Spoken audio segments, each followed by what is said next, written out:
Stell dir vor, es ist das Jahr 2029. Du stehst an der Kasse. Kein klimperndes Bargeld. Keine klassische Kreditkarte. Ein kurzer Scan deines Smartphones settled instantly. In Millisekunden ist dein Geld weg, direkt auf der Hardware verbucht, ohne dass eine Bank dazwischenfunkt. Was nach ultimativem Komfort klingt, ist eine präzise getakteter Plan, dessen Fundamente genau jetzt gegossen werden. Wir haben die internen Dokumente der EZB seziert.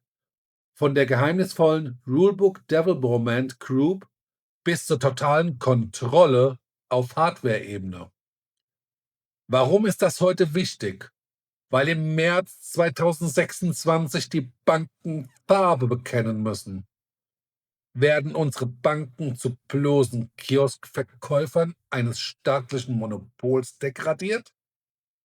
Und warum ist dieser Euro rechtlich gesehen anfangs gar kein echtes Geld? Heute schauen wir hinter die Kulissen der Roadmap bis 2029. Vergessen wir die Mythen. Schauen wir auf die harten Fakten der Roadmap. September 2025. Der Belastungstest. Hier fallen die Entscheidungen zur Stabilität. Es geht um die sogenannten nicht funktionalen Anforderungen. Klingt trocken, bedeutet aber, hier wird entschieden, ob das System mächtig genug ist, um den gesamten Kontinent gleichzeitig zu verwalten. März 2026. Der Point of No Return. Die EZB bläst zum Call for Expression of Interest. Die Banken müssen sich entscheiden, fressen oder gefressen werden. Sommer 2026. Das Partizipationsagreement. Wer mitmacht, unterschreibt den Vertrag und bindet sich damit rechtlich an die Kette der EZB. Ab 2027 der Live-Pilot. Das System verlässt das Labor und landet auf unseren Straßen.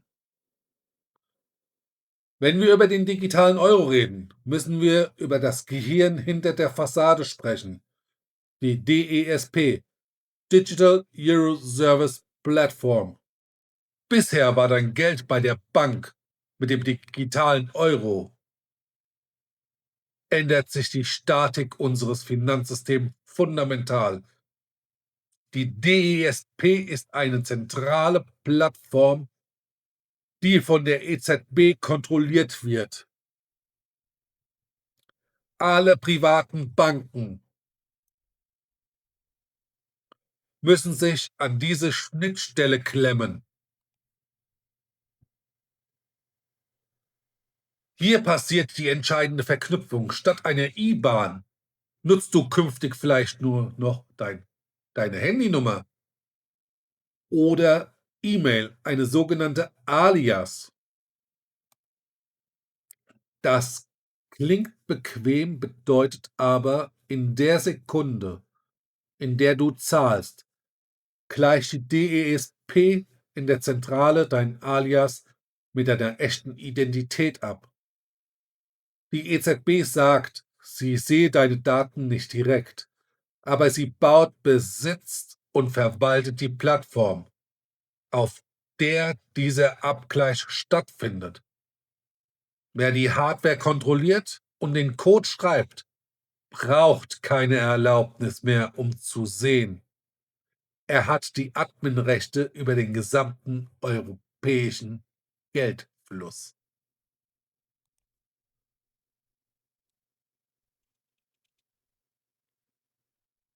Jetzt wird es brisant. Warum zittern Experten vor der rechtlichen Analyse dieses Plans? Es gibt 3 Punkte, die uns aufhorchen lassen müssen. Punkt 1. Die Haftungsfalle. In der Pilotphase ist der digitale Euro laut Dokumenten kein gesetzliches Zahlungsmittel. Er wird wie normales Buchgeld gehandelt. Er hat also nicht den besonderen Schutzstatus von Bargeld, sondern ist nur eine immaterielle Darstellung von Wert in den Büchern der EZB. Punkt 2: Kein echtes Konto.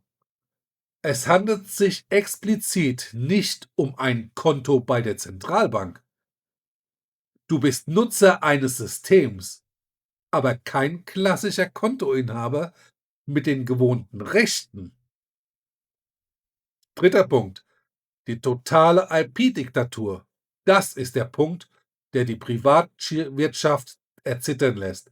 Jede Zeile Code, jedes Patent gehört exklusiv der EZB. Private Banken müssen die Ressourcen bereitstellen, werden aber dafür laut Dokumenten nicht bezahlt. Das ist, als würde Apple von allen Entwicklern verlangen, ihre Apps kostenlos zu programmieren und alle Rechte abzutreten. Die EZB schafft hier ein absolutes Monopol auf die digitale Zahlungsinfrastruktur Europas. Fassen wir zusammen. Der Zeitplan steht fest. Bis 2029. Die DESP-Plattform macht die EZB zum technologischen Gehirn jeder deiner Bewegungen. Und die rechtliche Grauzone sorgt dafür, dass die Machtverhältnisse klar bei der Zentralbank liegen.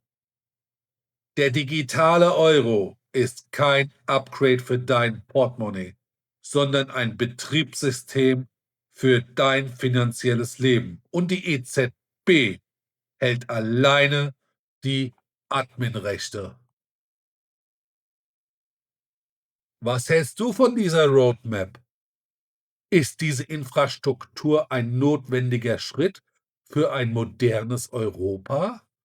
Oder geben wir damit das letzte Stück finanzieller Souveränität ab? Schreib mir deine Meinung in die Kommentare, besonders zum Punkt der IP-Hoheit der EZB. Wenn dir diese Analyse die Augen geöffnet hat, lass ein Abo da, drück den Daumen nach oben. Wir bleiben an dem Dokument dran.